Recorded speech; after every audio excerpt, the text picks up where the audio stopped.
So I let go, watching you turn your back like you always do. Face away, pretend that I'm not, but I'll be here cause you're all that I've got.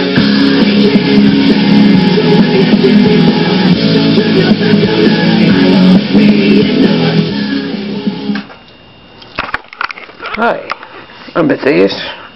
Thank you for joining me. I had some articles that I wrote that I'd like to talk about today. The first topic is the workforce and why, and what about people's right not to work and give their gifts to the world. See, that's what we were talking about the other day, about how everybody should be given a certain amount to spend. Everybody should have that so that everything's equal. And then they can volunteer and do whatever they feel that they were meant to do on Earth. And they can have the life they wanted to live. They could raise their kids properly and not have to leave them and go to work. They could teach their kids instead of sending them to school to be taught lies. So here's a poem I wrote about. It's called The Spiritual Solution to Defeating the Workforce. The workforce exploits our skills. When we are working for money, we are robbed of free will. This relentless struggle to make a living directly interferes with our nature of giving. True inspiration is never expected, but we are forced to produce, and our work is collected. Held captive beneath the hours of time takes quite a toll on the body and mind. But if we connect with our spirit above, the workforce will crumble through the power of love. And here's an article I wrote about that. We should all take a moment to consider our right not to work.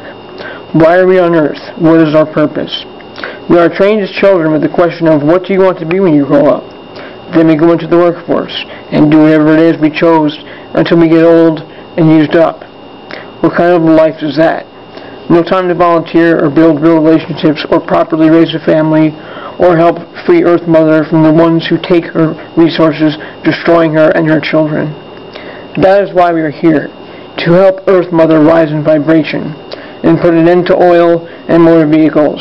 We need to demand free energy. And that's true.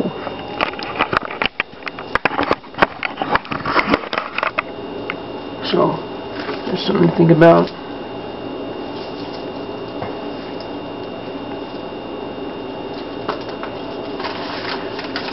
Okay, now,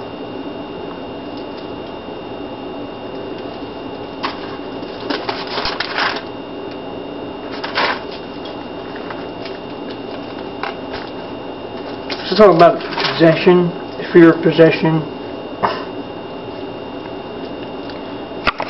and how we can meditate and find out who we were, but then also that could be an issue of having a walk-in experience where you become who you were on this timeline, or you become who you were in the past on this timeline, which is you're in the wrong timeline and can be very scary experience, but it's activating your junk DNA.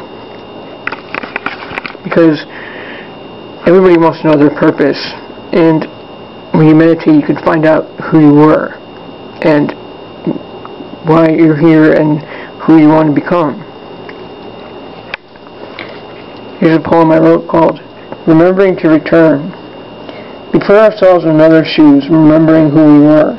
And sometimes when we do this, a walk-in can occur. But all we have to do is remember who we are, and then we can return to Earth through our living star.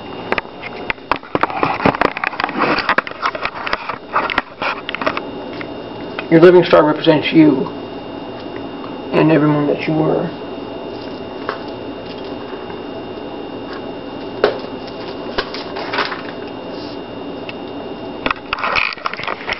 Here's my article I wrote called Defeating the Fear of Possession. When one searches for the Creator within, they access their former programming, junk DNA or former programming of their past lives. Most individuals, especially those who lived unpleasant previous lives, choose to incarnate as a blank slate, but forget this and out of curiosity end up digging what they had buried. This can be a traumatic experience for the ones who access their previous programming and those close to them. When they access this programming, a past life regression can occur, where the individual becomes who they were on a different past timeline. When this happens, it is like a past life time traveling to their future self. Movies and entertainment have tried to make humanity fear possession by portraying it as a demonic invasion of a body. However, this is not the case at all. The person simply becomes who they were in a past life so they can learn who they were and figure out where they are going. This can be unpleasant, but if the individual faces their fears and makes peace with what happened in their previous life, they can come out of the experience knowing more about who they are and why they are the way that they are. I think what we can learn from this is that we cannot live in fear about our past, but instead use that experience to create a better future for the earth and ourselves. So it's not actually possession, but it's just time slip. You become who you were in the past on this timeline. And it's nothing's trying to take over you or possess you. It's simply an experience and a look back so you can remember where you came from and why you're here. Okay, I think that's about it. I'm going to close out with this poem. It's a good poem. It's called Soul Evolution. Our souls never die, we just change our focus, like the returning beauty of a blooming crocus.